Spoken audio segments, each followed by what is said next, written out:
Hello welcome back to my channel Teju vlogs.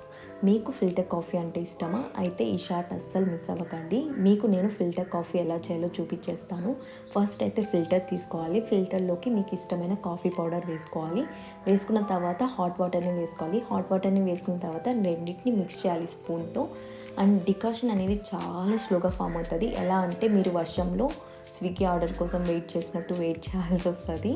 And patience చాలా ఉండాలి. Good things takes time అంటారు కదా, అలా డికాషన్ ఫామ్ అయ్యాక ఒక బౌల్లోకి తీసుకోండి. బౌల్లోకి తీసుకున్న తర్వాత మిల్క్ని హీట్ చేసుకోవాలి. హీట్ చేసుకున్న మిల్క్ని డికాషన్ని రెండింటిని మిక్స్ చేయాలి. మిక్స్ చేసిన తర్వాత మీరు స్వీట్ పర్సన్ అయితే, అంటే డయాబెటీస్ పర్సన్ అయితే షుగర్ యాడ్ చేసుకోకండి. మిగతా వాళ్ళు యాడ్ చేసుకోవచ్చు. వేస్డ్ ఆన్ యువర్ ఇంట్రెస్ట్ 2-3 స్పూన్స్ అలా వేసుకోవచ్చు. అంతే. ఇలా ఫిల్టర్ కాఫీ చేయడం చాలా ఈజీ. మీరు ఖచ్చితంగా ట్రై చేయండి, చాలా బాగుంటుంది.